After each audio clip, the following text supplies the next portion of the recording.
Well, let's get into it. There's a lot of stuff that I know economics is kind of your big wheelhouse. Can you say like why you're interested in economics, what your education is in it, a little bit about your channel, and just kind of get into the meat so we can have this conversation.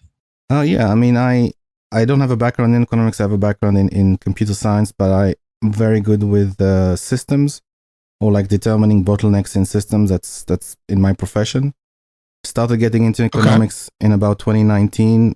I kind of reached a point in my life where I started off as a lefty, and I always thought like that the evil corporations are this and that. And then I started sitting in on these board meetings where I realized that the people at the top really don't know what they're doing. They're bogged down by bureaucracy just like everyone else. And I didn't find any of that evilness that I had expected. So it kind of changed my mind with regards to how the economy is and how systems work. And then I just started really enjoying debating. And I've done debating since September or July of last year. I didn't do it in high school or anything like that. But I really liked it, and I had a knack for it. So, or at least the economic system side of it, and I just kind of kept with it. Fair enough. Yeah. So when did you, forgive me if I'm wrong, I thought you were an objectivist. Yeah, I do study objectivism. But are you an objectivist? Do you identify as an OS? Do I identify as a student of objectivism? Oh my God, fucking, all right. Well, objectivist confirmed by the Weasley way that they use language. Okay. You're just like the fucking, so every objectivist I've ever met is just like a fucking socialist. I'm like, you say something, you're like, that's not true. And they're like, how do you define the word identity? And it's like, oh my God. Well, let's get into your definition of this word. Let's put it this way. I don't know enough, in my opinion, to say that I'm a full-on objectivist, but Wellspring, for example, knows probably a lot more than I do, especially about the core philosophy. I dabble with the philosophy. I find it very interesting. So far, I've found most of it, or all of it, correct as based on my life experience. So I can map something that they say to something that I experienced in my life.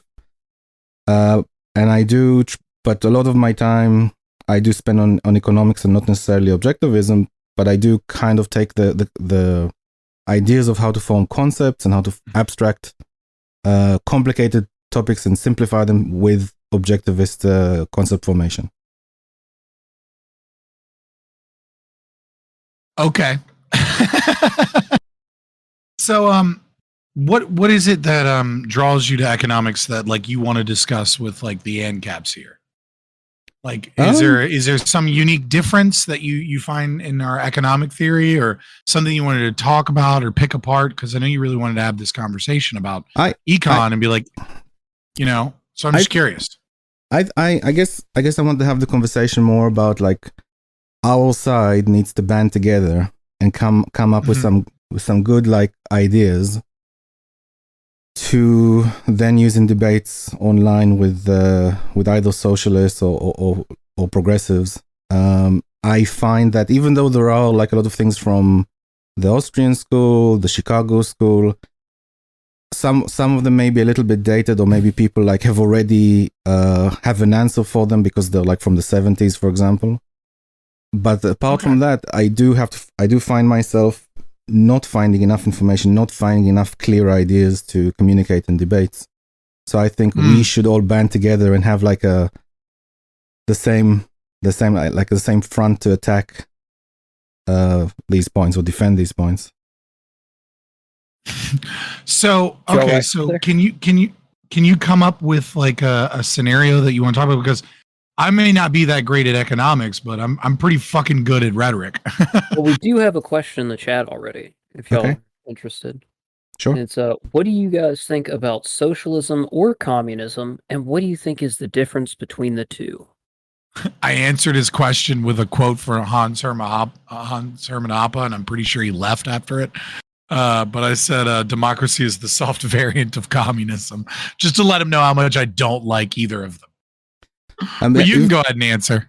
So I'd like to put a pin in that democracy thing at the end of the answer, but I think socialism. Well, I actually have a definition for socialism. Let me bring it up. Okay. Because I think there's like 3 different types of socialism, in my opinion, and then we use these words interchangeably, and it's incorrect. Okay.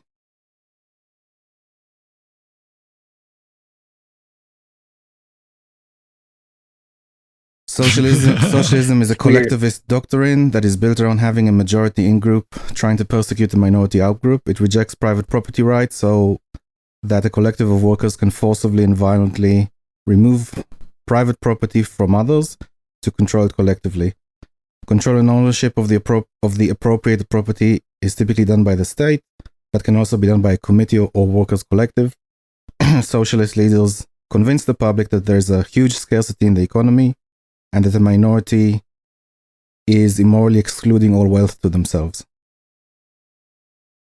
I don't know that that's a good definition. It's a good description of socialism in reality. I don't know it's that historical socialism. I don't know that it's a good definition just because, there's so many variants of socialism that would apply to most of those categories, but maybe not one. You know what I mean? And that becomes a problem for us to be able to like pin them to the wall because their form of socialism doesn't advocate this or whatever, right? You can't actually pin them to the wall. They won't let you. That they will change definitions. They'll either use like the most dictionary definition when they want to exclude everything you say, or they'll use the most wide definition when they feel like it. So, yeah, to some degree, like I haven't seen a socialist like kind of admit to what historical socialism has done. Or you may find a tanky that would say, yeah, they did this and what? So what? But they usually try to evade the subject. But typically, like when I would do debates, I don't debate socialists that much anymore. I would debate SOCDEMs or normies or progressives because I feel that's where the ideas can really propagate. And so basically, like just like normies, basically. Assuming socialism equals group claim over means of production, is a corporation a socialist entity? I don't see how corporations are individuals. Yeah, so there is this thing from Tick that because corporations are owned by the public, then it could be considered socialist. And certainly, people who like the Norway or the Nordic model, where the government owns shares in a company, then they would necessarily need to use corporations to do that, and they'll use like social wealth funds and stuff like that. But I can talk about that more. The thing also with democracy. I don't think that corporations are socialist entities. I think the state that regulates corporations is a socialist entity, and because of that, its effect on the economy kind of makes everything quasi-socialist, right? So like, I don't see a reason why in a truly free market, a company or corporation, please don't dodge and soften the question. Okay, well, I'm not dodging the question. I'm specifically answering why I don't think it's socialist. I think the state is socialist and it becomes quasi-socialist because of that. But I don't see why a company couldn't function essentially the same. But instead of having like a large group of people own shares of the company, they have a contract that allows them some form of title transfer of a an agreement to some form of profits, etc. Like I don't know that they need to actually legitimately own a portion of the company in order for that to be considered like socialist, right? Like I think you can still have one property owner. Corporation would require a single owner with contracts with shareholders, but not actual shares, not contemporary corporate structure. Yeah, that's what I'm saying. But I'm saying that the way that our economy is regulated by the state and the culture that we have, I think it does make corporations socialist entities, but I don't see a reason why they couldn't operate very similarly without that issue. Contemporary corporate structure without the state is still socialist. Yes, but also I don't think that it would exist that way without the state. Maybe it would. I don't know. Why is Casimir so fucking angry at corporations right now? When did you become a little commie? Go ahead. Fucking, he wants you to answer it without me copping out. I don't understand. Oh, if I think it's socialist, I don't think it's socialist because you can privately own a share in a company. I think that government regulation and stuff like that. I wouldn't say socialism per se, but like perhaps like fascist-y kind of, in a sense. Depends how big the regulatory state is. Because in socialism you have owns the means of production, and in fascism you have controls the means of production. And if the government, for example, let's say, hold on. How is it not socialist if a corporation is a whole bunch of people own the means of production? A whole bunch of private people own the means of production?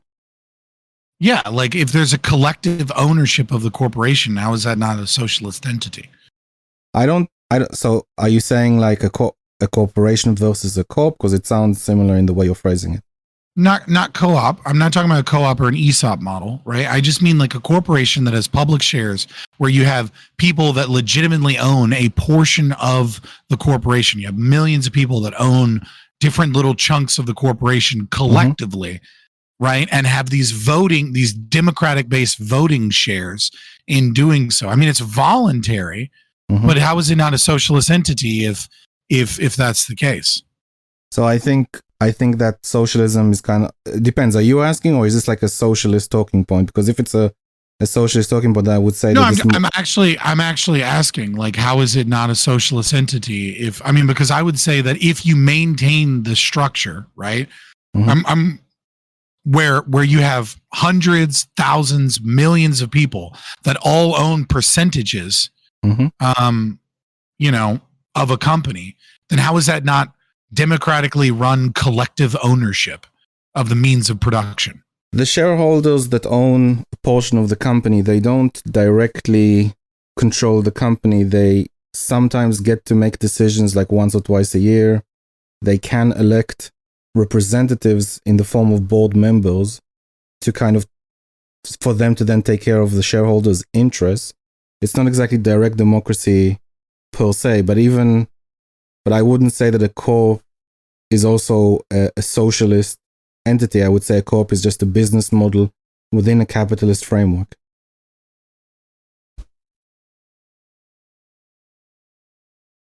So you don't think it's socialism if you don't have single private property owners. Instead, you have collective ownership of property. Collective ownership of property is perfectly fine.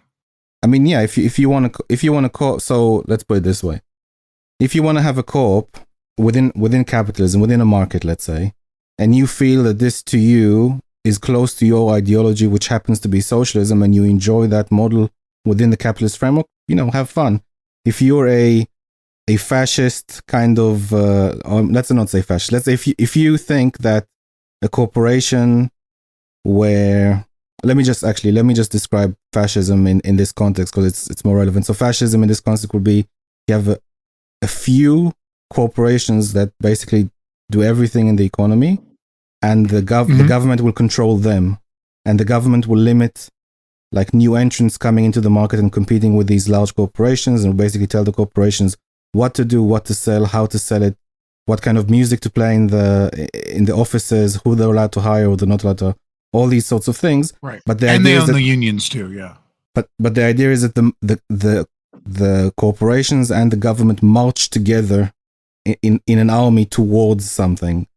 And there are kind of these models today. France, for example, has something like that. Norway has something like that, but with a more of a social element, not socialist. So that's kind of the idea.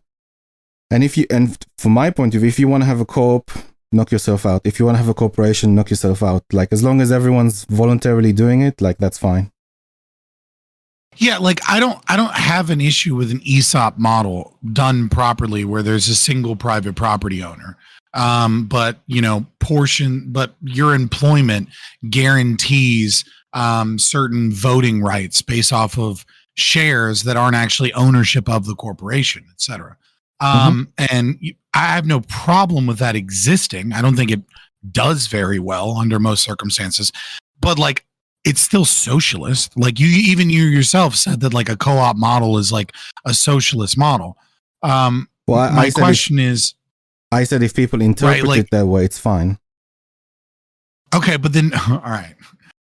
But so you're not going to admit that a corporation is in some ways a socialist entity because it's collective ownership of the means of production. I mean, look, I'm not so Publicly traded, obviously. So to some degree, like I think the idea from socialism is being injected here and forcing me to change the way I look at the market and say, oh, this could be socialist. No, the market is voluntary. If you want to work in this particular structure, it works for you. You and your fellow employees or shareholders like it, it's fine. If this now resembles something socialist to you, or it smells like socialism to you, and you're happy with it, do what you want. As long as it's voluntary, as long as no one is forced, have fun. I'll move on from it. I would say it's definitionally socialism. It doesn't resemble it. It is. It's working in a greater context of a free market. But if it's done in such a way that multiple people actually own portions of the company, then it's not private property at that point. Let me ask this. So I work with some colleagues of mine, and we're all consultants, and we all have percentages in the company. Like we're all like to some degree we can all be independent consultants, but we chose to work together, and we have a share split between us. Are we socialist? Are you socialist, is our company socialist? It's a socialist model, yeah, without a doubt. None of us consider ourselves socialists, though.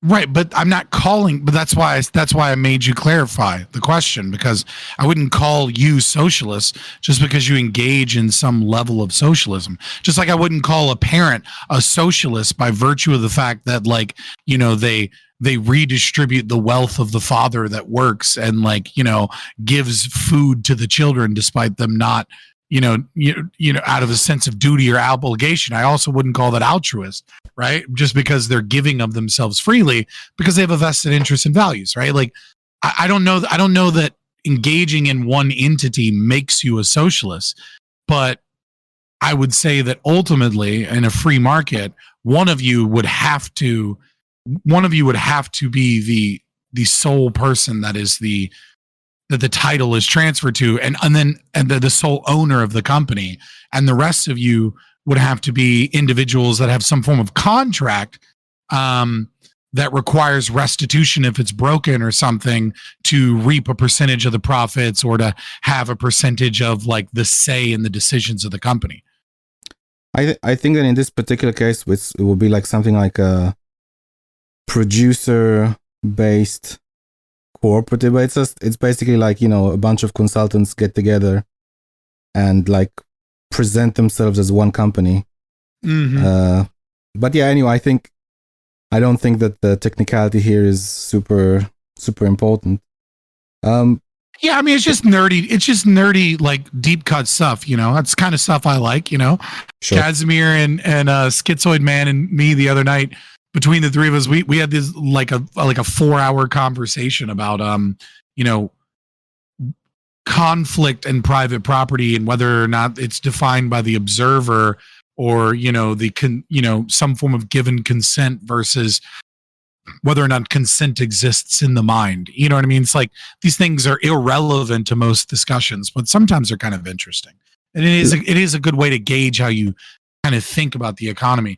But like ultimately, if people want to create something that resembles like an ESOP model, yeah, I don't have any issue with that being a part of people's voluntary employment in a company. I just think it has to be technically owned by one person.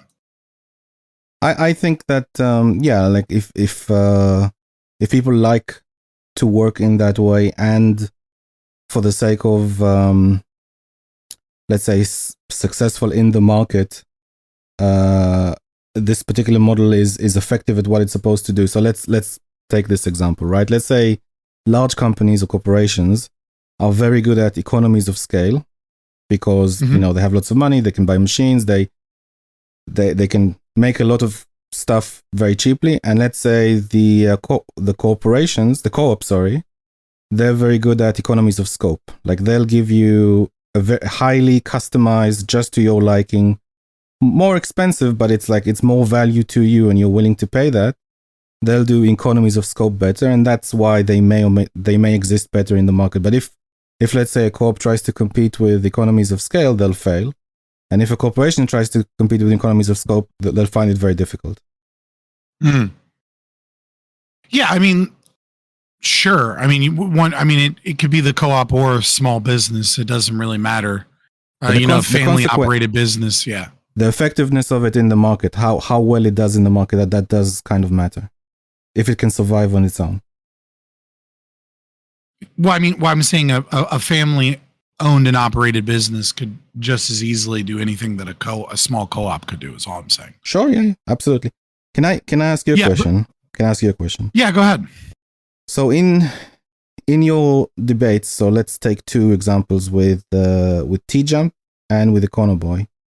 At some point in the debate, they'll say, well, look, I have all these receipts, I have all these results that say that my system, as imperfect as it is, leads to X results. How would you understand what I mean, right? Consequentialism to some degree. Mm-hmm. How would you, in an economic sense, go about answering them with regards to your system?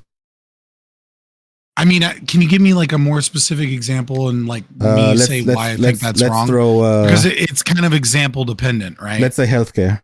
Let's just say healthcare. Okay, what about healthcare? Like socialist healthcare, like their system is better because they have all these studies, so on and so forth. Right. Well, so one of the problems that I think we're in is that the general audience is completely unaware of like Austrian theory, right? Mm-hmm. And like also economics is not my strong suit. I'm like one of the few ANCAPs where economics is probably my weakest form for debating, just to be fair.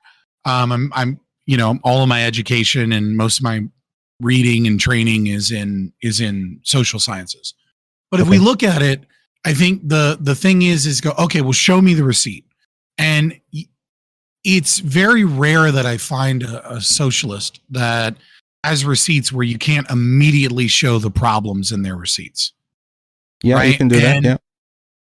And so I usually attack the methodology and the bias. But the problem is that you have to have some form of positive prescription. And so I think you need to be able to attack the bias, but you also need to be able to have some form of a historical example or something else that you believe did better. I fully agree. So when talking about healthcare, for example, you can attack the methodology. You can point a bunch of holes into it, and then they'll cope. But you need to be able to hit them back with being like, no, what we need is a lodge system. Like state corruption and government corruption and like elites that were upset by free market capitalism destroyed the lodge system so that they could have, exclusive control over these situations. And this is when price increases and quality of care decreases really start to occur, is when the state involved themselves in it. And over and over and over again, we see these, price increases and, and cost increases, price increases and quality of care decreases occur the more the government gets involved. And then, so that's a positive prescription. So you need a positive prescription. You need logos.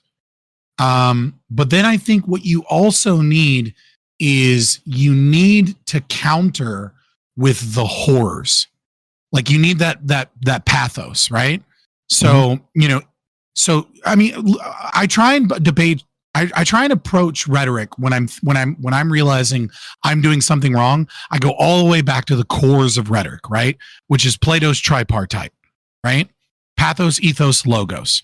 If your full argument is missing one of these aspects of pathos, ethos, logos, it's a bad argument, right? And so attacking the methodology of the study, showing why there's all these holes, and attempting to like kind of sprinkle in some Austrian ideas that like you haven't actually compared like terms. What you've done is just establish a historical fact, and you're pulling causality from that. So that's wonderful for logos, but it's boring. You need to establish some ethos. So you need to show, no, we do have some solutions. And there are times in history where things are better.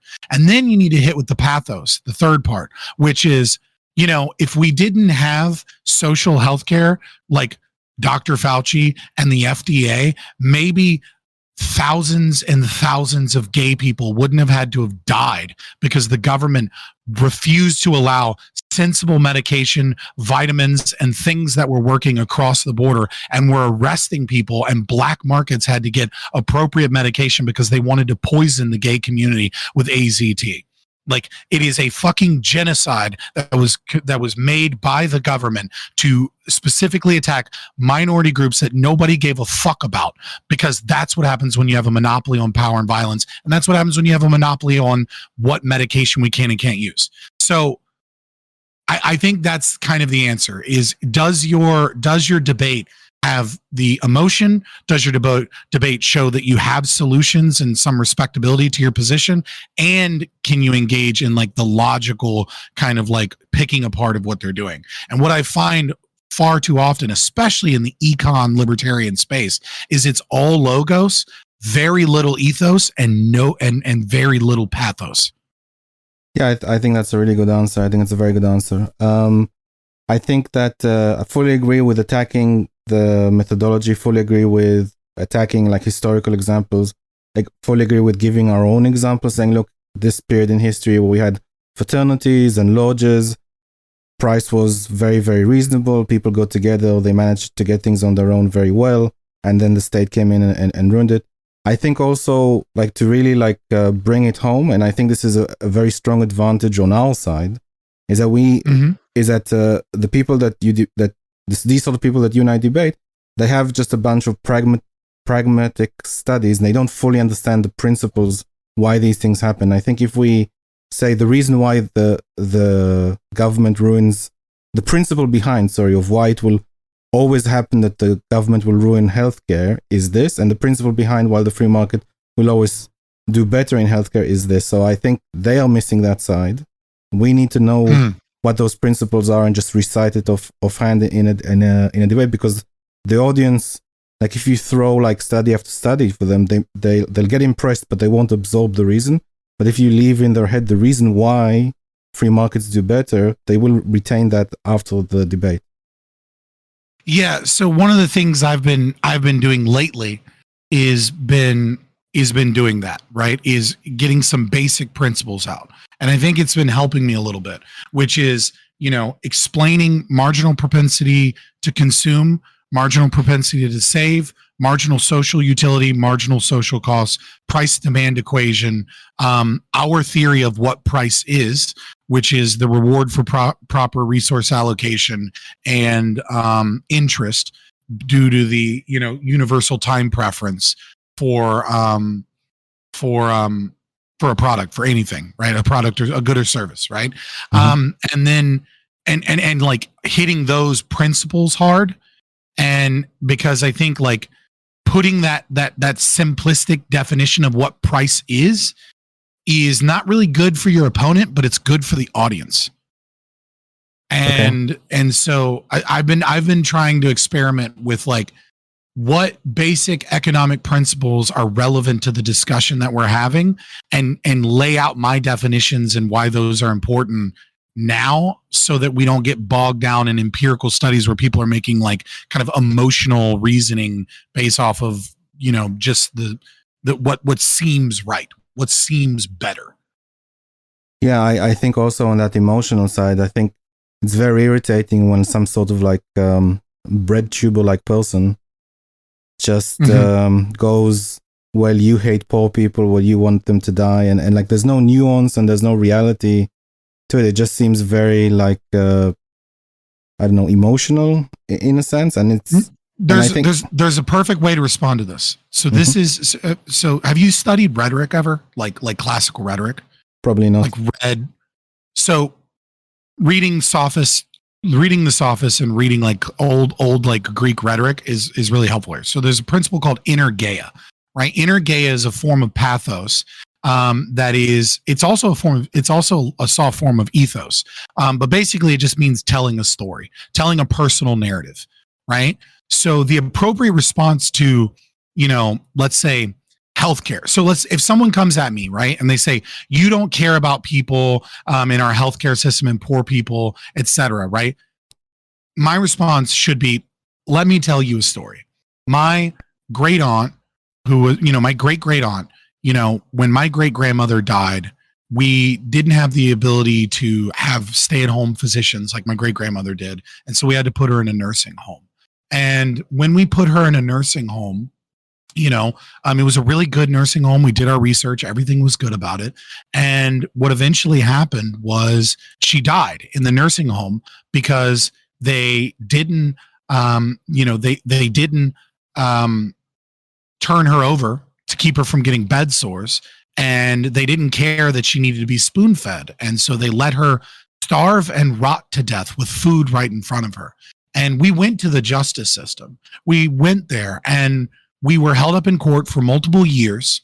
Our first lawyer was bought out and they never even showed up to the second court proceeding.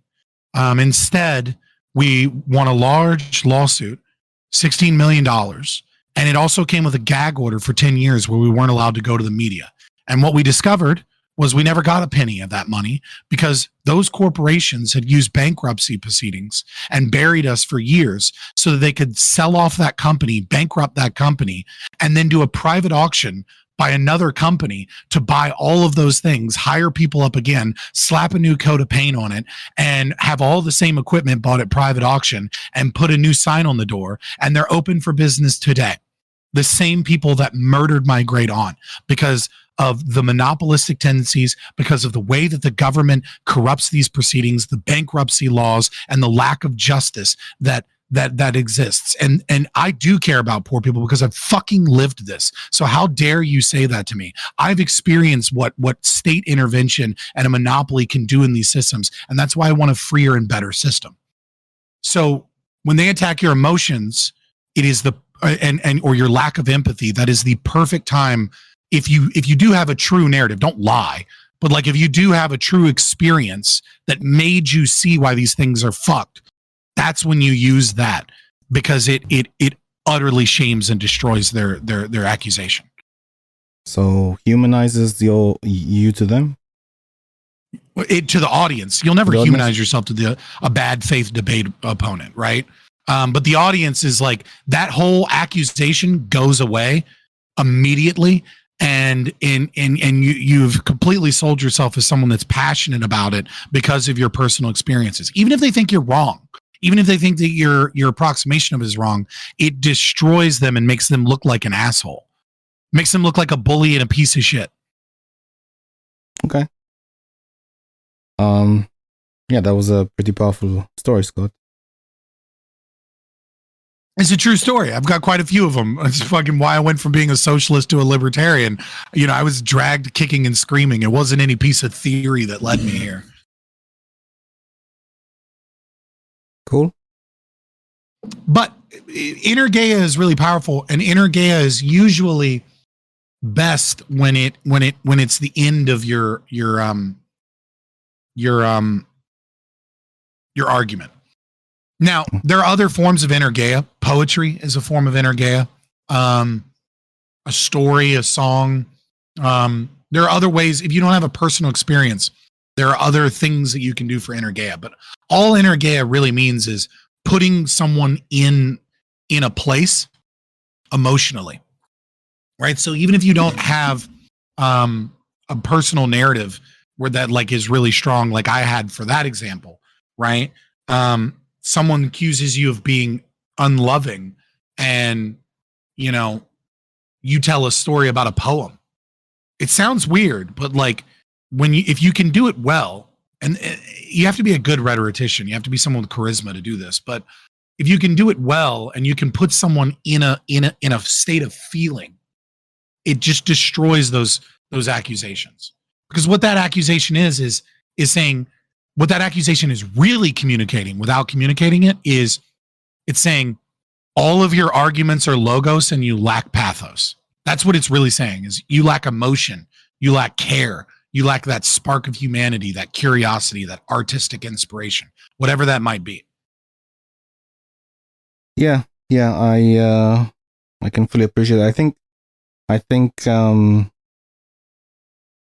also just like having like a sort of narrative like way of delivering the information a little bit, make it a bit more interesting, but like having a powerful personal story certainly will make it very engaging and more authentic. Yeah, no, I think, well, I think that's honestly our biggest problem. Maybe it's because maybe it's because I come from like a psych soc background, right? And my arguments in terms of economics are not as strong, especially when I go up against somebody like Econo Boy that like can just bury me with words I don't understand. You know what I mean? To some degree, Econo Boy, bear in mind, he's got like 2 master's degrees and he's coming on the internet debating with people who debate economics and transgender issues and all these like kind of issues of the day. So he's obviously going to have some advantage over them. Right. But I think the emotions, I think that's how you win that. That's how you win that, is that like we love to stick to logos. We love to stick to the logic and explain like the methodology, etc. But if you do that against somebody like Econo Boy, who's more knowledgeable in that arena, you kind of guarantee yourself a loss. That's interesting. I mean, I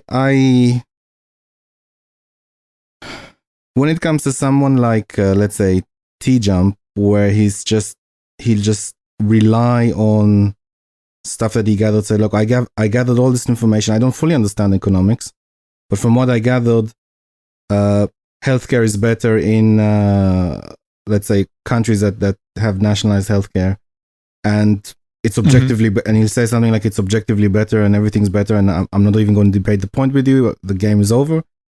And then you have a bit more saying in that kind of scenario, because it's obviously not objectively better. I have nationalized healthcare and it's not very good.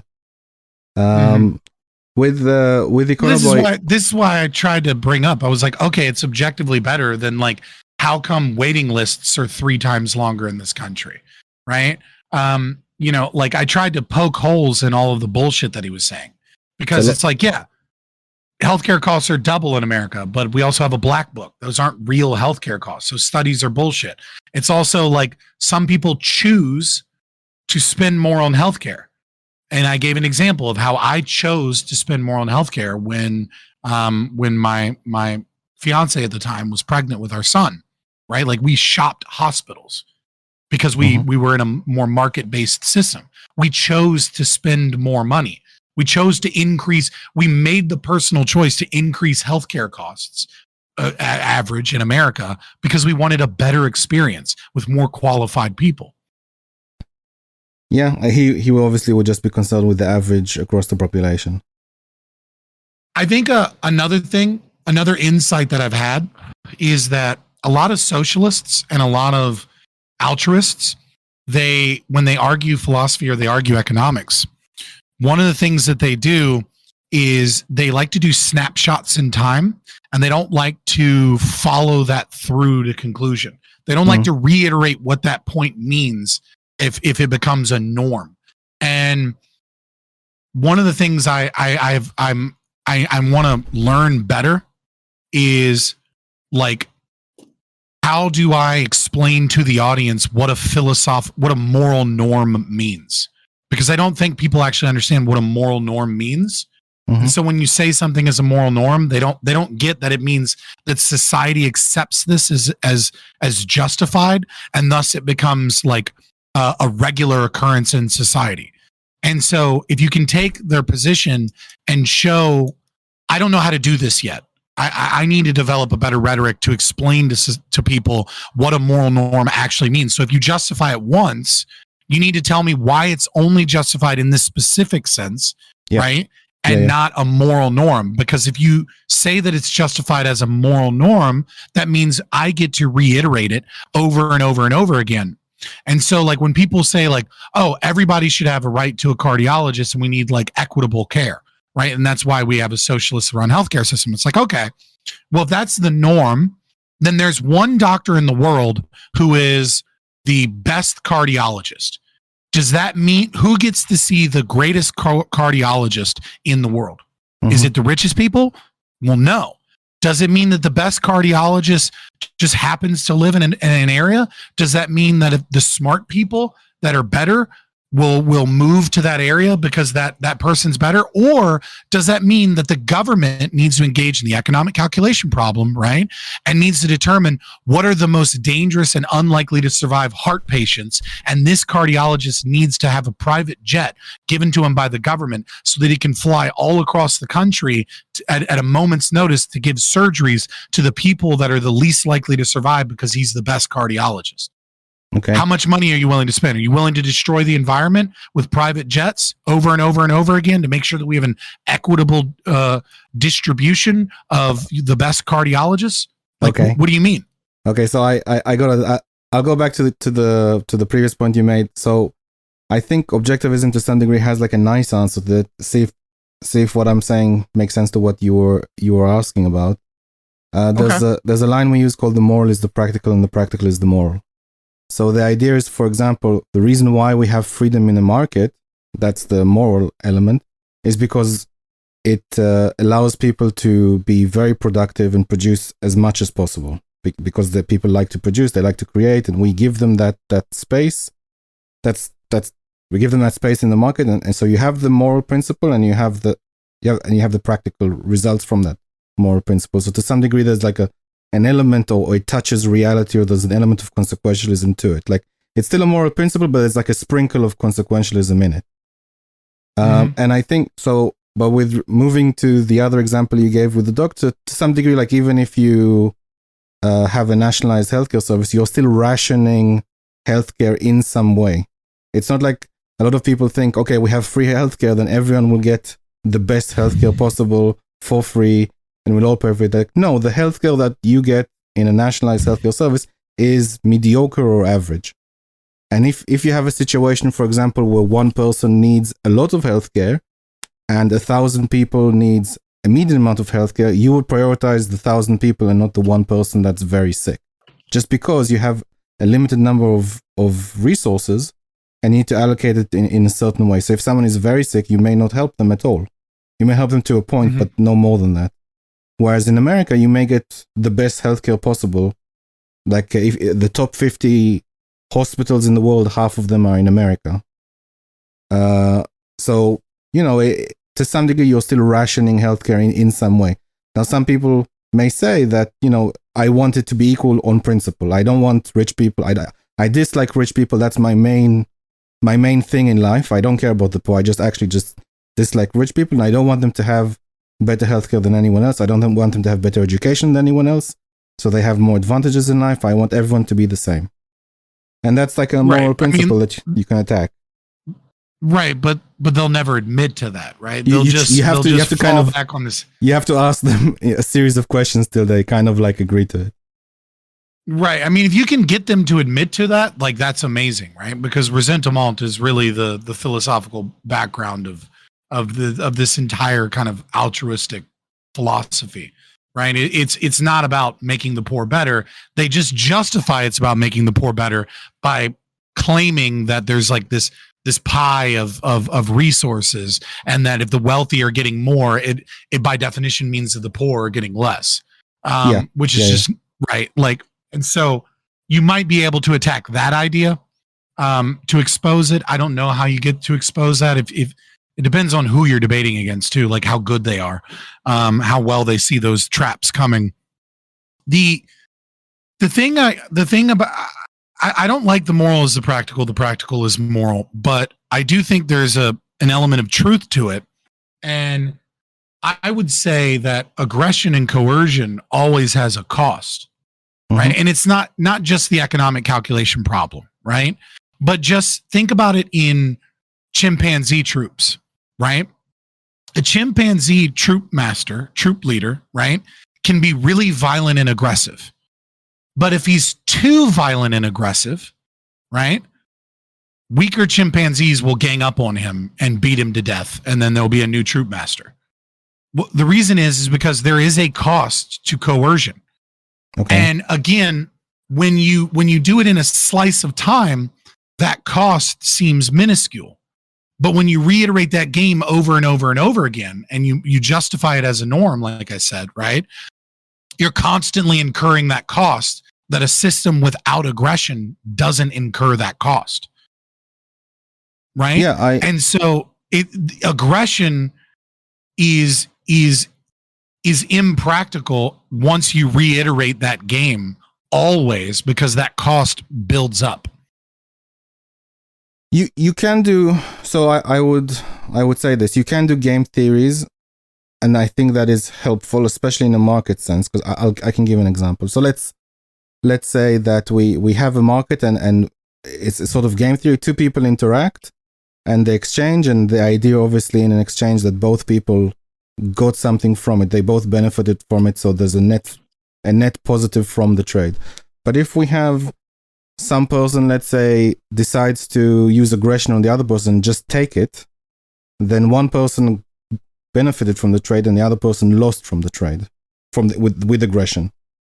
And if the game theory extends to all of the market, then some people will imitate the aggression. They'll start to gain and the other one will lose, and the whole market will just in terms of game theory, the whole market will collapse. And you can say the same thing for fraud as well. Yes. If you have too much fraud in a system, the system will just fail. So if you for example want, as a principle, if a market does not remove coercion and does not remove fraud, it has an incentive for itself to remove those things. Otherwise, it will just fail to work. And just a very basic example, let's say you have like a website, like kind of like eBay, and then you go on it, you buy something, and every second purchase is a fraud or a scam. Soon, no one's going to use the website. The thing will fail very quickly. So right. Markets, just for their own benefits, need to remove that. Yeah, I was on Twitter earlier, and someone was talking about it's this very interesting thing that I've noticed with libertarians, more so than like ANCAPs, but even with ANCAPs, and because I've gotten into a couple arguments about this, where the libertarians will argue, and these people have like tons of followers, and I'm just like, oh my god, this is child's play. But they'll say, the government, like, they equate regulation with state control, which is really bad, in my opinion. They think that regulation means aggression, that these are the same thing. And one of the questions they were posing was about, like, we need some form of regulate. Like, I'm a libertarian and I don't want aggression, but like, how are we going to stop meth labs? How are we going to stop, like, we need pilot's license. We need these things. Mm-hmm. So we need some form of like control in these regards. And it's like the classic minarchist libertarian idea, right? Mm-hmm. Where you haven't really gone through it. And so I kind of broke it down. I was like, they were like, what about, so I took the meth lab example, the blowing up next to your house. And I was like, okay, imagine you're in a truly free market and Nationwide Insurance is your neighbor's rights enforcement agency, right? And you go to work and your wife and your kids and your dog all get blown up from the meth lab next door. And so they were representing them and they were co-signing, they're co-signing everything for them. So you sue them. You go to take them to arbitration. Like, hey, man, like, this person committed an act of aggression towards me and blew up my wife and my kids and my house and my dog, right? And I win like $50 million, right? Because how do you even put a price tag on those things? $50 million, and that person ends up in some sort of jail or something, right? Well, Nationwide doesn't want this. They're like, holy shit, now I have to, finally a use for the arbitrate emote. Now I have to, as Nationwide, I have to increase everyone's insurance premiums because of this ridiculous answer. So how can I solve this problem as an insurance company? Well, I'm going to increase everyone's insurance premiums, but I'm going to offer a program that will reduce your insurance premiums by like $100 a month if you allow me to come to your home once a year to do to do like home inspections. It's perfectly voluntary. You don't have to do it, but I'm going to charge you way less money to insure your home and your property and what's going on there. And if I know that there aren't termites at your property, that there's no meth lab there, right, et cetera, et cetera. So this program gets caused where if you want cheaper insurance, you don't do wild shit and you voluntarily let people in your home. And then certain neighborhoods that are constructed by construction companies spring up.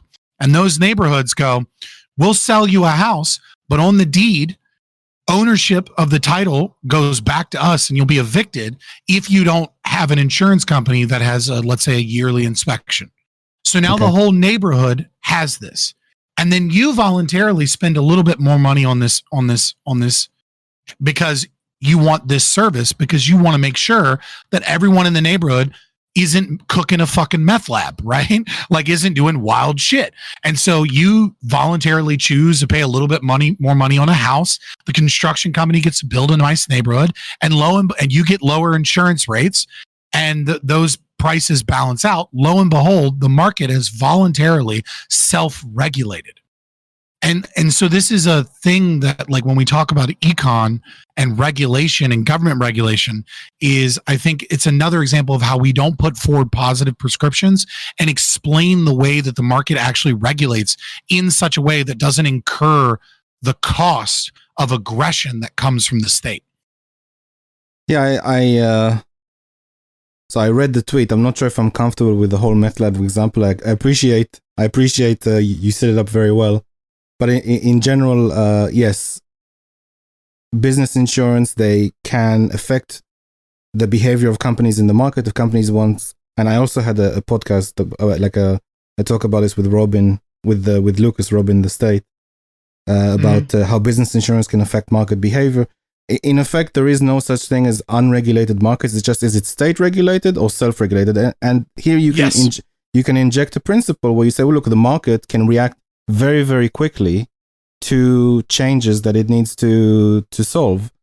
Whereas the government, they'll take 2 months just to schedule a meeting between a few people to then spend money on something. So the market can react very quickly to something and make something safer. I think a problem sometimes is that people don't have any patience to wait for the market to do this. So, for example, part of the reason why the FDA was formed in something was because some guy was experimenting with radiation and one guy got hurt from it. Therefore, we need the FDA. I said, look, it happened one time, and it's not like the government can act faster than that. Like, they didn't know to regulate it before it happened themselves. But in general, like, a market will react quicker to changes in the market, or companies in a market, or many companies in a market will react quicker than a centralized, highly authoritative bureaucracy. I don't necessarily agree with that. Actually, I think in some instances the government absolutely reacts quicker than the market. Which instances? Well, like, let's look at so I'll give an example, right? Which is NASA, right?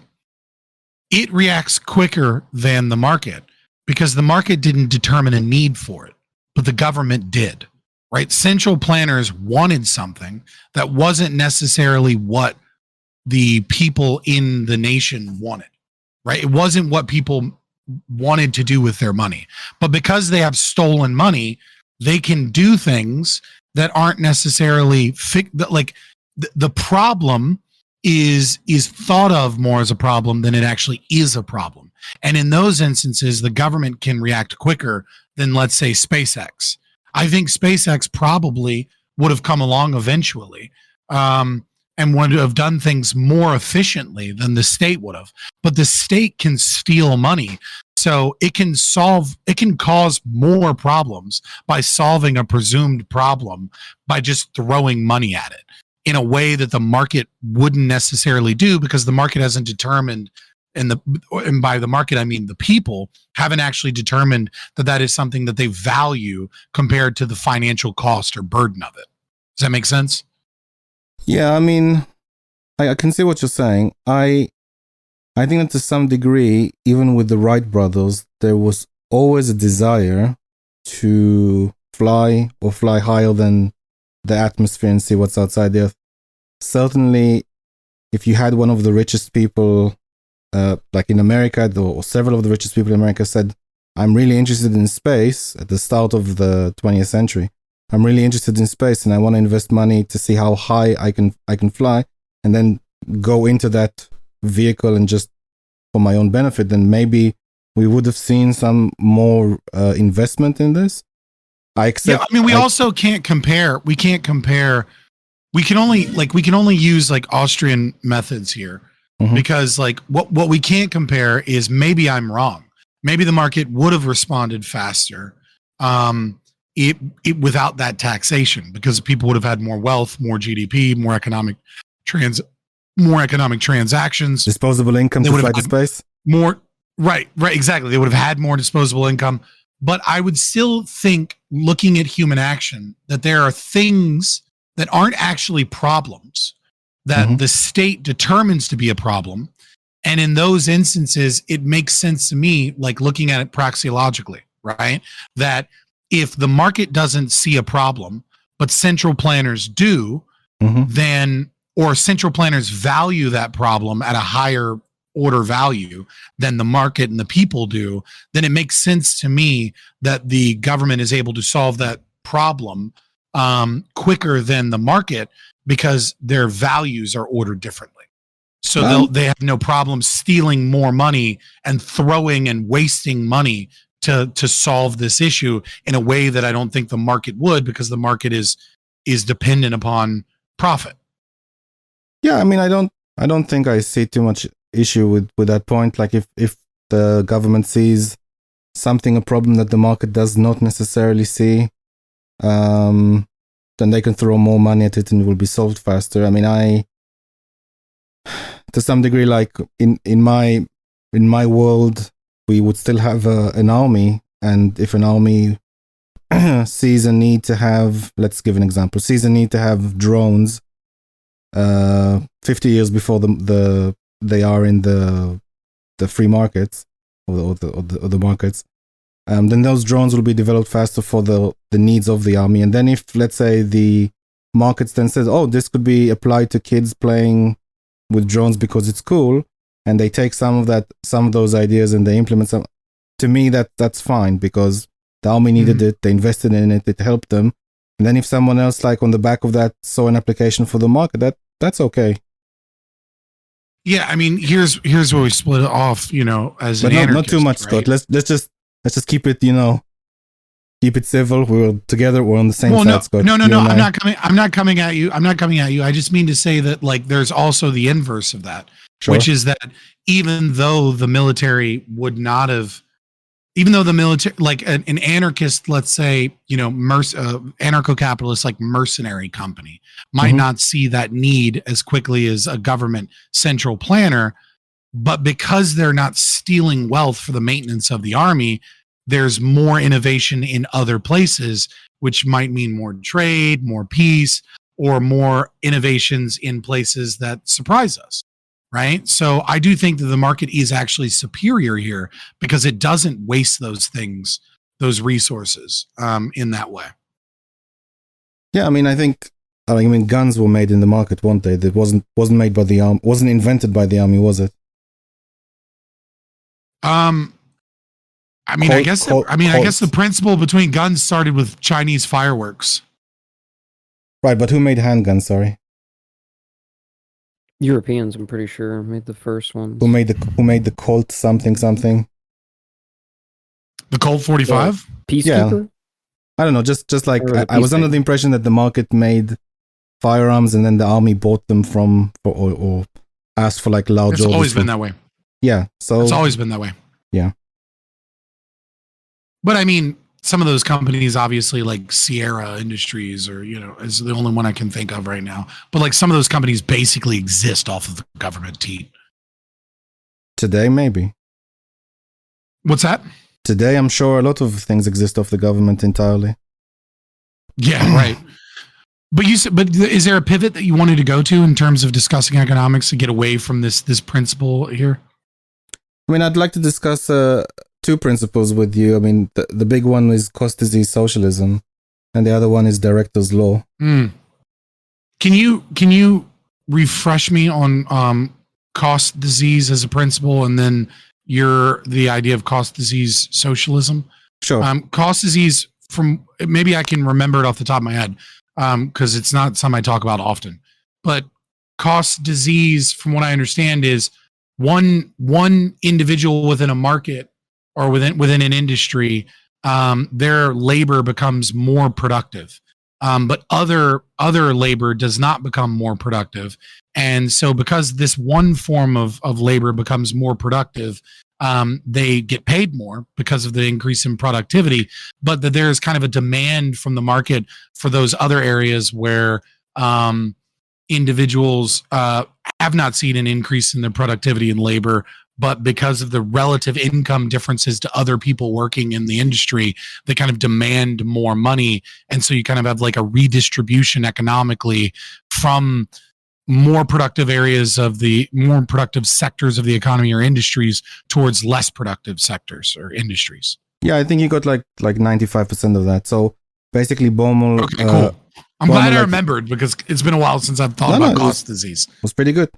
It's specifically around labor-intensive parts of the economy and labor-intensive parts of the economy that don't seem to automate or gain some productivity with machinery. They're dependent on labor at this point in time or the foreseeable future. So the idea is, like you said, that they're not very they don't improve the productivity. They're still doing like the same degree of labor that they've always done, but because everyone else is in the market has improved the productivity and has increased their wages because of the, like, when you decide to go in a particular profession, you can either choose this or choose that. So because everyone else's wages have increased, and the people who are, even though the productivity hasn't increased, will get increase in wages because of the result of everyone else. And the example, I think we see this. I think a great example in healthcare is nursing, right? Like nursing's productivity hasn't really increased that much. Sure. But when you look at like X-ray technicians or, other like kind of specialized or, respiratory therapists, other people that are beginning to utilize machines that are providing really valuable things, and their expertise in the specific area is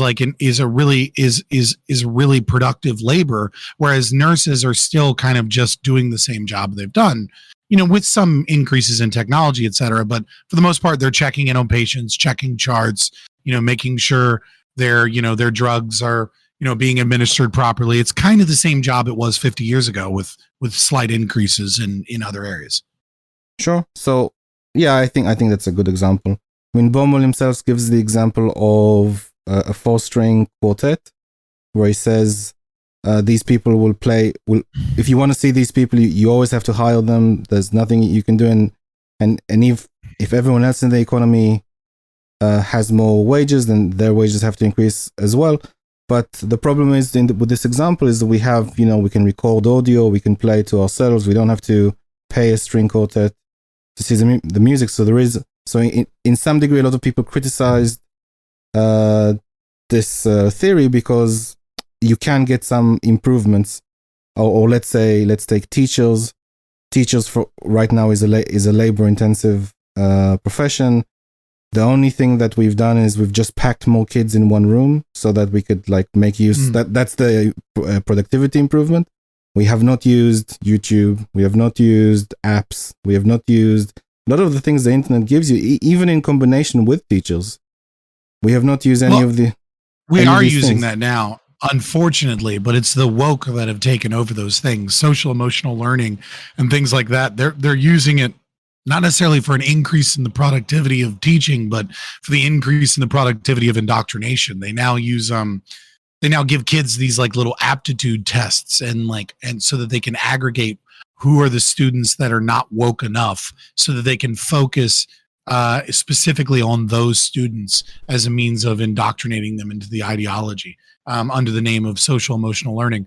But funnily enough, if teaching as a profession wasn't so fucking woke, we could be utilizing those technologies, for example, to find out like objective, technological metrics to determine like what kids need more specific targeted education in arithmetic versus reading and writing or other things like that. So we could be using those things appropriately and increasing the productivity of their labor, but we're not, because the indoctrination is more important.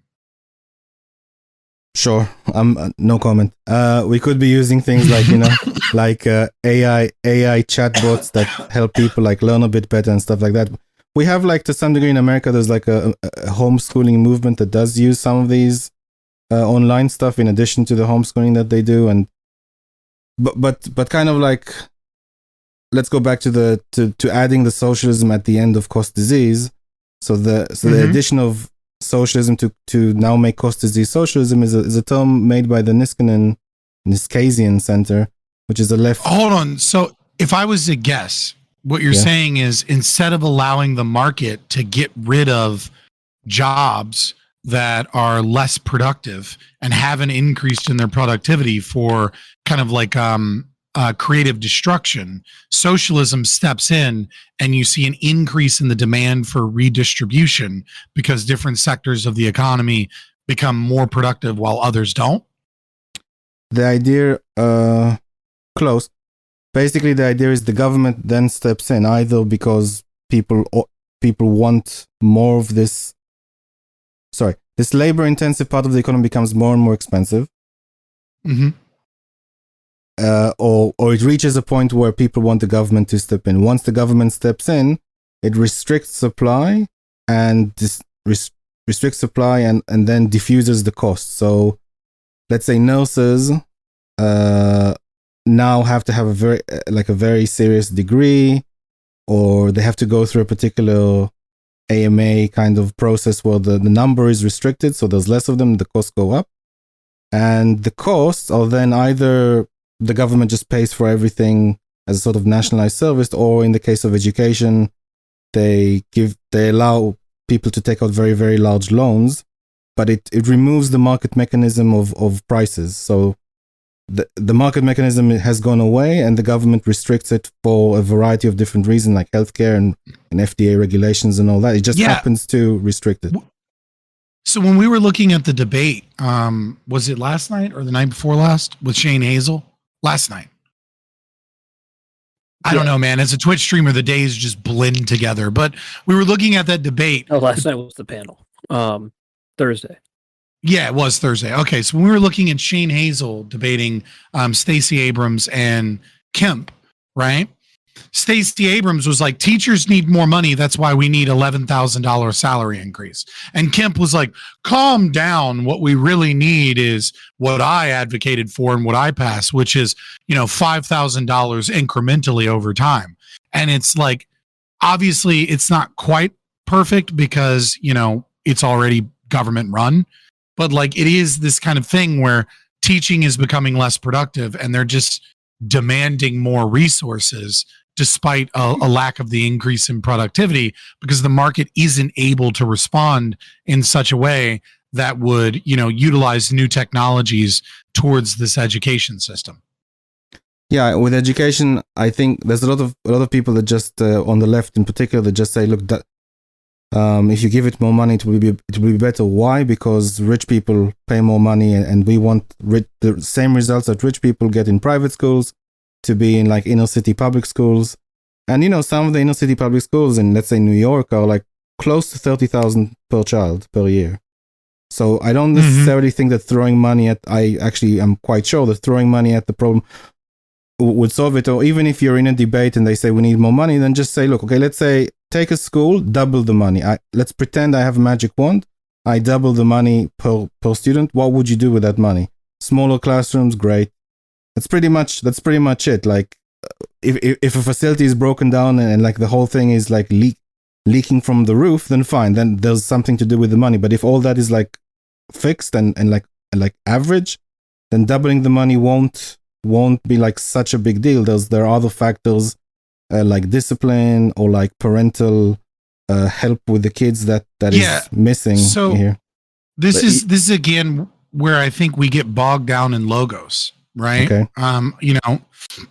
This is where I often tell the story of the charity organization where fathers go into schools, where they've seen drastic improvements in quality of education, in reduction in violence in schools by just having fathers in the classroom. And it was kind of funny because I brought this up on a Prime Guys panel and everyone just dismissed it as hilarious, despite the evidence being there, that it helps, because, you know, it is a multifaceted issue.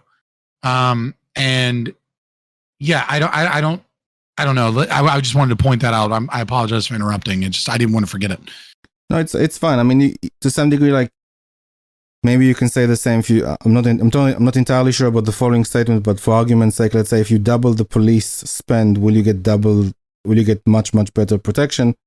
To some degree, you'll get better protection. I don't know if it's double the protection. I'm not really sure if that's necessarily the case, but there may be other factors. However, back to the cost disease socialism, the idea of that principle is that the opposite of the free market, where things over time, innovations, improvements in productivity, the price of things goes down and the value of things go up. Let's take a TV from 40 years ago versus a TV today.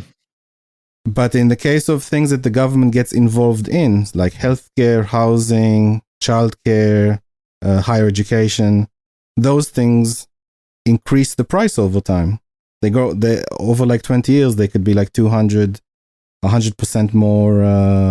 more expensive, whereas inflation is like 60 something, 70 max in the best case. So things that are left to the government because of this principle of cost disease socialism will always increase the price over time, and things that's left to the market will always reduce in price over time. To some degree, the innovations from the free market, the improvements in productivity, are a deflationary effect on the market. So if you take like the CPI basket and how inflation is calculated, if a TV is part of the CPI basket and it goes down in price over time, then it has a deflationary effect.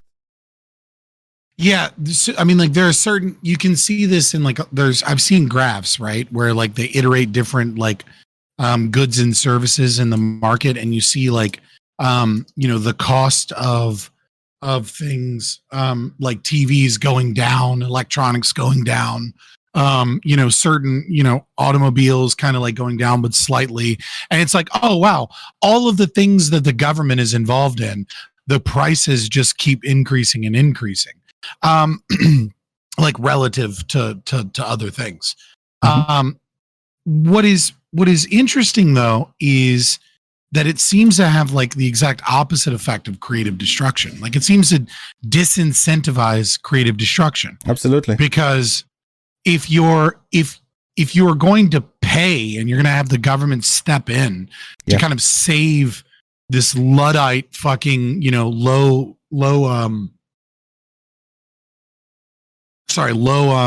or high cost labor, right? Then you're going to reduce the innovation in the market. You know, there's this weird thing. I remember Tucker Carlson did this interview. Maybe it was like with Ben Shapiro or something. It was years ago, and he was asked about whether or not he would step in to stop, you know, automation from getting automated vehicles from taking away truck drivers' jobs. And he was like, absolutely, I would. Yeah, like we have to stop this. This is like 40% of like fucking like, you know, high wage blue collar work in America is truck drivers. So like, you know, what are we going to do with all those people that don't have jobs? Like we can't just tell them to code. So like, yes, I will step in to stop that. But it's like when you're maintaining those jobs, you're also maintaining high prices, right? Like you're also maintaining high costs throughout the economy, especially when you talk to truck driving, to like literally every good in America. Like you're in order to save a certain amount of jobs and to like have a sense of meaning and purpose for these people, you're also going to make all of the poor's lives more expensive. And it doesn't make any sense, right? Yeah, absolutely. You make products more expensive, and typically, like when an area of the economy is automated or just for argument's sake made very, very cheap to get stuff across. So let's take have you heard of the the new thing with an AI that makes pictures for you. If you just tell it like a string of words, it like makes a picture. So just imagine. We had it in the server for a minute, and then fucking Lucas got rid of it, and I was like, "Fuck you," and I haven't gotten it back. Okay, so let's say, for example, this has an effect on artists, like the amount of money they can obtain from contracts. But on the other hand, every person who wanted to do something creative, who wanted something for their website, who wanted something for their branding, who just like spiritually likes to watch these pictures. It gives them a good feeling to see art, and they like to play with it. Now it's free, or like close to free, and like these sorts of things create more jobs as a result of this being very, very inexpensive. Then the more jobs are created afterwards. So, for example, the classic example in Henry Hazlitt is the Luddites and the sewing machines. That in France, the Luddites wanted to like not allow sewing machines, and the French government got involved. They stopped them from. They quite violent, I think, the Luddites.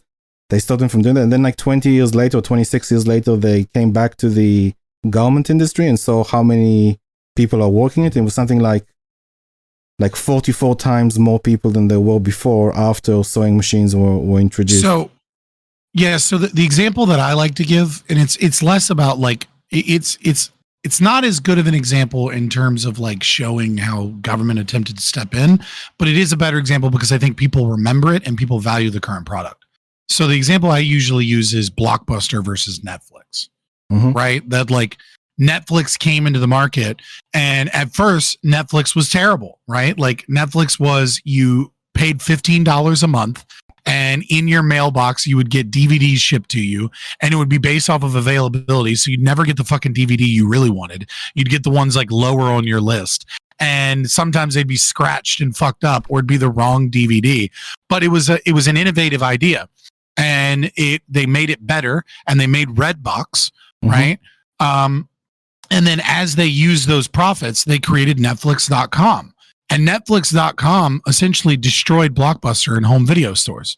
And people were like lamenting the idea that their local video stores destroyed, that these jobs were destroyed. But it's like, what are you talking about? Everyone has access to entertainment, documentaries, comedy shows, etc. for like $8.99 a month in their home. Now, obviously, it's getting worse because so many other people are getting into the market. They have less of a monopsony on the market. That'll have to balance out, etc. But it's like, you know, why would you destroy Netflix to maintain Blockbuster other than like this weird nostalgia? It's not better for the economy. It's not better for people. It's not better for entertainment. It's not what people want. Yeah, so Netflix is a good example of the opposite of cost disease socialism. Like more people have access to watching movies in the comfort of their home. They don't have to catch a bus as a teenager to Blockbusters with a bunch of friends who want to get like pizzas and watch a movie, and then they bring it home. They watch the movie. They forget to bring it back to Blockbuster. That they pay the fee, or they forget to rewind the cassette. All that is gone now. I don't know if anyone remembers this, but all that is gone now. And yeah, we have a much more convenient. It's so common now that we call it Netflix and chill. But if it was like if it was up to the government, like the example that I like for why there's no innovation is because they don't need to. Like if a company invents a healthcare company invents a medicine, that medicine costs $500 a pill, and the government says, I'm going to pay it now, and I'm going to pay $500 in 5 years time from now for the exact same pill. There's no incentive to make a second pill, or there's no incentive for another company to come in and say, I'm going to invent like a slightly better pill or something. There's no market mechanism to encourage innovation or push down on price, because you'll just get the price you want. That's kind of the problem. The problem, you make it like small innovations over time, and to some degree, like America has the pharmaceutical industry that the rest of the world, especially the nationalized healthcare services in other parts of the world, depend on innovations from, and basically holding everyone else's like healthcare system up. Like if the US didn't do, like, I think the US does 75% of all new medical. Last time I checked, it was 57, not 75. So, But I mean, that's it's still high. a Yeah, majority for the entirety of the world, and that number is a little bit overblown because Germany does a lot, but often we will I think Germany. purchase the IP. We'll purchase the IP from Germany because it's easier to get approved here in America than it is in Germany. So some of that is state based in terms that like Germans do a majority of the work, and then American pharmaceutical company will buy all of their research and then get it approved in America. And then once it's FDA approved and like labeled and everything in America, then it can get approved in other European countries where it's more stringent. I think to some degree Germany manufactures a lot of the pills. I know it does some research, but the manufacturing is certainly stronger than the research. But let's take for example Norway. Norway is the country with 5 million people. There's no way that it can make all the medicine and medical machinery, all that stuff. It can't invent these things on its own. It's dependent on larger countries that do this research and do this innovation. Absolutely, yeah. Yeah, I mean, I don't. We agree so much that I'm trying to figure out like what I would pick your brain on. But is there anything else you wanted to talk about? We're just talking strategy. Yeah, no, for sure. I'm just trying to think. Like, is there another thing that you think is like a roadblock when debating socialists, altruists, anti-free market people? That there is one. So I mentioned the rationing in the healthcare system, which is useful to add the nuance that it's not like when people say free healthcare, it's not like everyone gets amazing healthcare. It's still rationed in some sense. It's just done by a committee. And the other one is Director's Law, which is the Milton Friedman's Robin Hood myth. Are you familiar with this law? It's a principle. No. So Milton Friedman had a wife who was also a very good economist. She had a brother. So Milton Friedman's brother-in-law came up with something called Director's Law. And basically that says that empirically, this is not a principle, this is just an empirical fact. Countries would spend more money on welfare to the middle class than they do on the poor and the rich. So the rich and the poor, it turns out that the rich and the poor will kind of like fund the middle class in terms of welfare and entitlements. So if you look, for example, at the US system, but the poor's marginal propensity to consume tends to be higher than the middle class. I don't understand. When just talk about welfare, just talk about government spend. Okay. So, for example, let's say if you look at the budget for the US, a large portion of that is Medicare and Social Security, and to some degree, like that's spent on. So Medicare is for elderly, I believe, if I got that correctly. So that's spent on the elderly and the elderly, people with disabilities, but sure, that's Medicaid, right? Well, that's for poor people.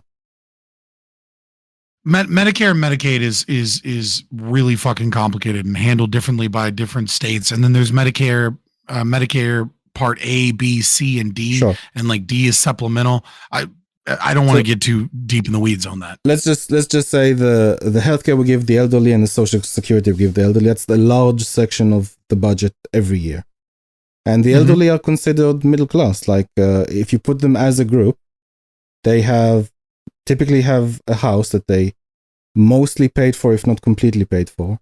They have savings. They have their own pensions. Because they paid for the house, they have very little expenses. They're also the happiest group because they now get to travel the world on cruises and whatnot. And yes, there is an element where a fraction of them are struggling, and because they're elderly, they are unable to work, and those particular people need help. But as a group, they're middle class. So a vast majority of like most of the money in welfare entitlements will go towards the middle class. And the assumption is, or at least in my understanding, that because the middle class is a large voting bloc, then they would allocate, or they would kind of like allocate a lot of those to themselves. So for example, if you say take away means testing, that by default means the middle class would benefit from that. I would be interested to look at data on that because it goes against what I think is true, but I want to look into it. Literally a wiki article. direct Yeah, as I well. mean, like I want to look at data in that because it doesn't seem true from what I understand, but like I don't. But again, like I said, economics isn't my biggest strong suit as a libertarian, because from what I've seen, the so you're saying like relative to the size, are you saying that like the middle class is a larger group of people than the poor, and Yes. therefore because they're a larger group of people than the poor, they still get welfare? And so when you're instead of looking at it from marginal propensity to consume based off Mhm. of their relative income and how much welfare they get, there's all of these entitlement spending that goes to the middle class regardless of how much money they're making, etc. And because of that, this group actually benefits more because of the size of the group than, let's say, the poor. Is that the argument? Yeah, that Okay, I could see that. That makes sense. The problem is that what happens when the middle class shrinks and just becomes the poor? to some degree the middle class is like a bell curve. The middle class will always be like the rich will always be like the group at one end, the poor will always be the group at the other end, and the bell curve will have the most in the middle. Even if the curve like kind of like moves, then it will still be a bell curve. Okay, but that's kind of a distinction without a difference. If, let's say, the Gini coefficient multiplies by like levels of 3, right? I'm talking And about population, the market, just like numbers of people. Yeah. No, I get that. But what I'm saying is it's a distinction without a difference. If like the average middle class person is, let's say, making $50,000 a year, and the average poor person is making $30,000 a year, and the average wealthy person is making $2 million a year, right? Like at a certain point, sure, the middle class represents the center of the distribution, but is there really a substantive difference between them if wealth isolates at one end of the spectrum and costs don't change because of many principles, like one of them being cost disease socialism, right? Like if they're kind of all in the same block and there's not much economic difference between the two of them, then what is even poor in the middle class, right? If we follow Kuznets' curve, right, and we see increasing Gini coefficient, but the market doesn't respond to that because of socialistic intervention, then there really is no difference between the poor and the middle class.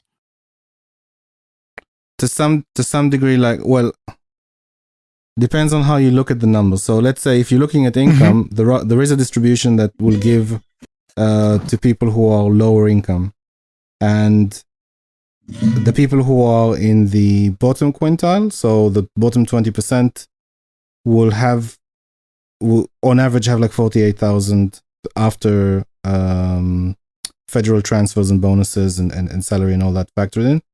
The quintile above them would have 55 after federal transfer, and the middle 20s, this is like the middle, that they would have had 66, but they have 61 after taxes. So you can see like the bottom 3 on average, they're relatively even out, and then the top ones, obviously the top 20%, obviously they consume half of what they earn, and the other half is federal transfers. But my point specifically is that if you take the elderly from an income point of view, they're not working at all. The income is 0.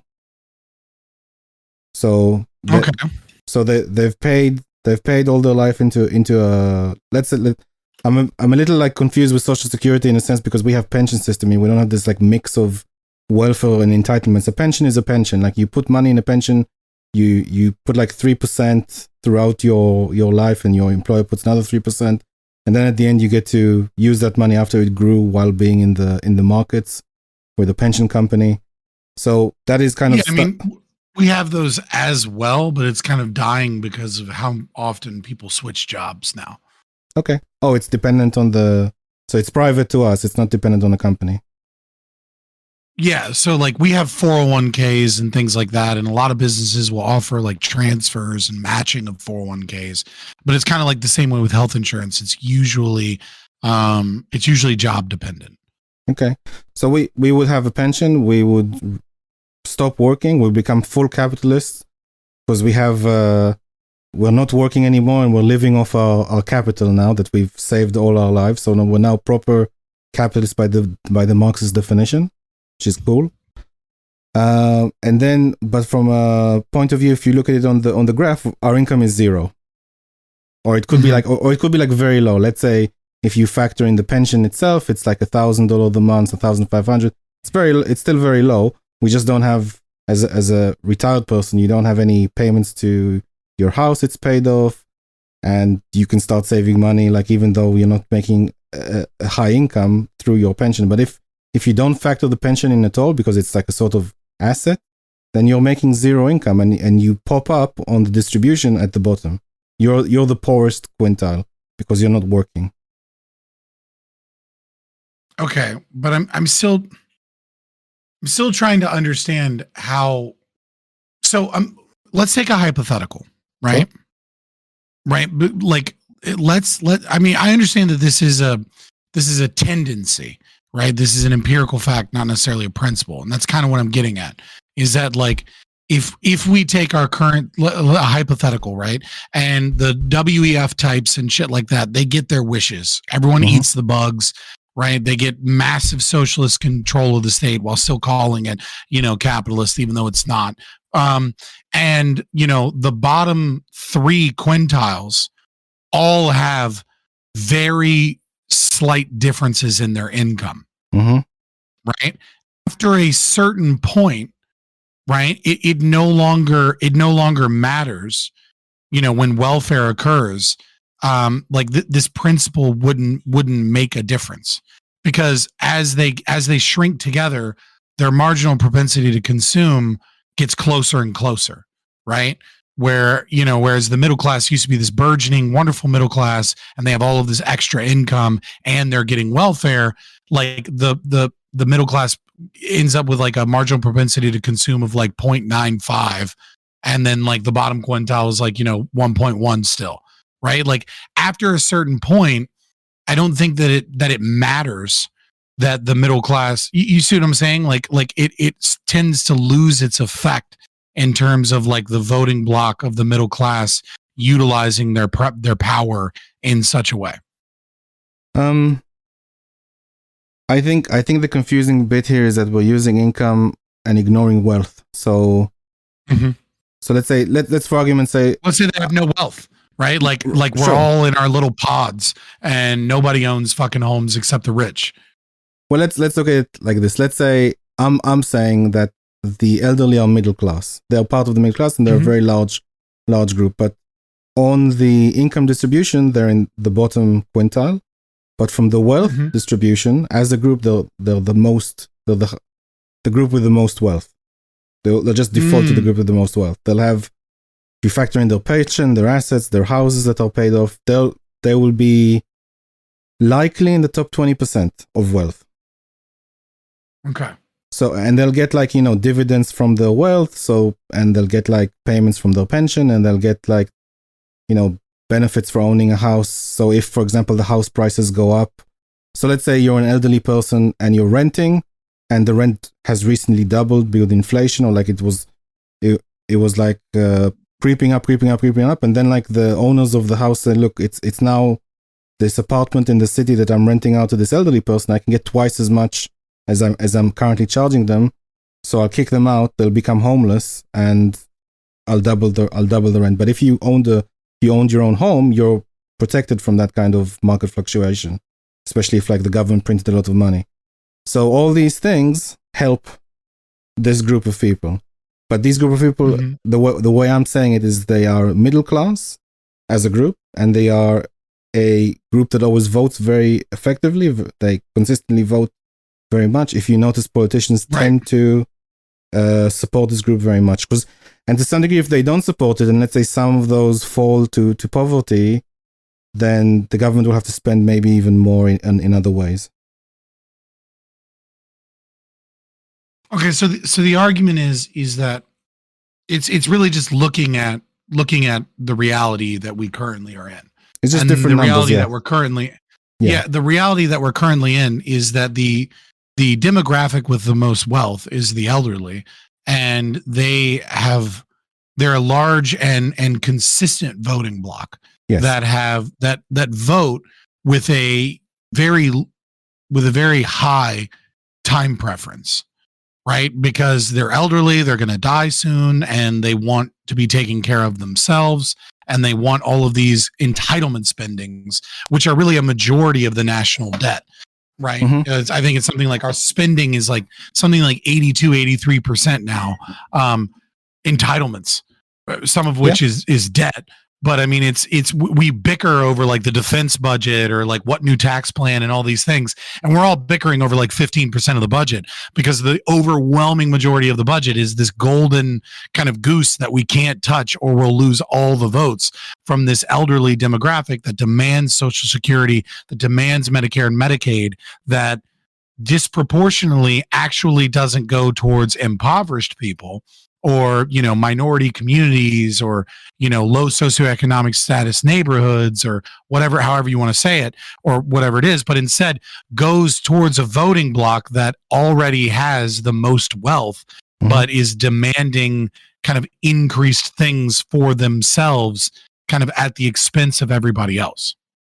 Yeah, and there's two ways of looking at it as well. By the way, the high time preference comment was something I didn't think of, and I agree completely with what you're saying, because they do have a high time preference. So the thing is, when you argue with progressives or socialists about it, they'll say, look, the rich people can't earn money, and if you remove Social Security, then 37% of them will become poor. Like, look, if you remove my pension, I'll become poor as well. So to some degree, like I put money into my pension, and it's like an entitlement. I involuntarily put money into it in Social Security, but you could say that 5 to 7% of people, elderly people, do need help. Just not 95 to 93. They could have had their own savings. You can't take away Social Security. Yeah. Because you've already stolen that money and made it impossible for those people to invest that money in like, you know, the stock market, or, you know, in like a hedge fund, or in like a 401k, or simply even just in a, you know, in their own business to grow their own wealth, or in their home so that they could own their own home, etc. But I mean, like, so I don't think that it's an intelligent thing to suggest that. I do think what our politicians need to do is simply cut it off. Like, if you're at this age, you'll continue to pay into Social Security, right?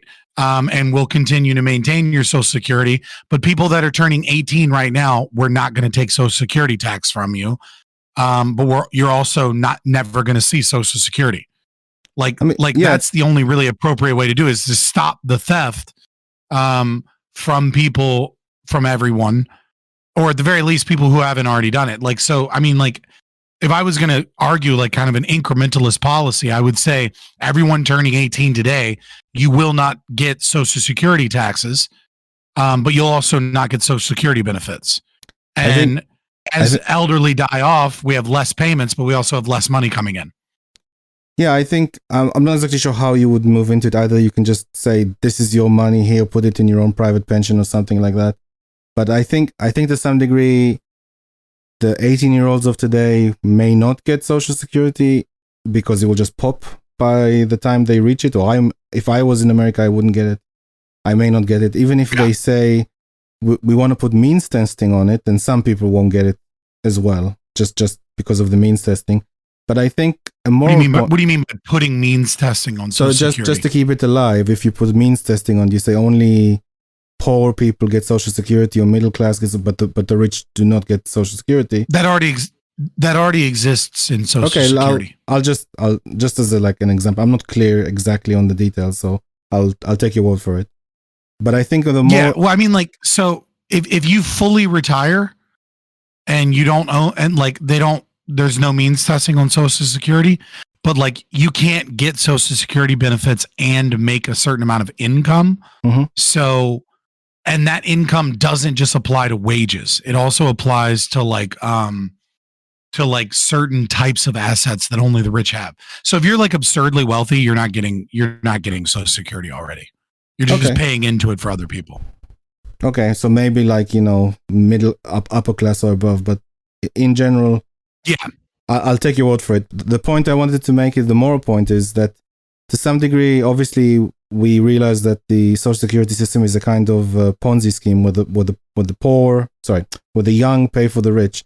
And to some degree, even if you ask the elderly today, do you want your grandchildren to be enlisted to some sort of debt servitude? They would say, no, I worked all my life. I saved all my life. I don't want my grandchildren to have like 12.4% deducted from what they can earn. I want them to be free and have as much opportunity as possible. So there's a moral element here as well. And again, it's very strange how the US implemented socialism and also how it came about in general. No one really asked for it. It was kind of like, at the time, snuck in as a sort of insurance policy. And the whole thing is very strange. To me, at least. Yeah, I mean, another problem that people just kind of, which is weird to me, the conservatives don't talk about it, is the effect of birth rates on the economy, right? Mm-hmm. Like, we have net immigration, but like, we kind of depend upon immigration, and also depend that these people are paying into a system via other forms of taxation as a means to fund Social Security, because the boomers are being taken care of and we're not growing at a rate like we don't have population growth. Like no demographic in America is at population replacement levels. Except, well, I mean, that's not true. Like certain really small demographics, if you look at like, the Amish or like, Mormons, there are certain really small demographics, but just like an ethnicity, like when you break it down, even like we're not hitting population replacement numbers, which is a problem because for a system like Social Security, where, you have less and less people entering the market than people that need to be taken care of on Social Security. Yeah, absolutely. Social Security was sold in a way that by the time someone retires, there'll be 4 young people to replace them. That's kind of like how they calculated it. I would say, just to your point with regards to population, there is one secular, like richer country that doesn't have population issues. That's Israel. It does have like religious people that have like 20 kids, but it also have secular people that have 3 kids or more. So that's like it's something that should be studied because it's very unusual compared to everyone else. It's a different trend, or it bucks the trend. But yeah, the problem with the Social Security. But Israel still has a. I would presume it's probably just a lot of cultural stuff there. We're not sure. Objectivists think that there's a philosophical reason why people have less kids, and that's to do with optimism about the future. Also, like you could say like, look, if I'm in a city and I have to pay you could make the claim like I have to pay my student loan, I have to pay high rent in the city, to do all these things. How can I afford to have kids? And I at the time just kind of, I still had those pressures, but I just kind of prioritized my life to have kids and be able to pay for them. If that meant, less video games, then that's what I had to do. Yeah, it is an interesting thing to look at for sure. But is there anything else you wanted to talk about or mention? I think now's a pretty good time for us to switch off and look at the Soho Forum debate and kind of continue this economic conversation by looking at a debate. I'm super excited to see Gene Epstein, see how he does.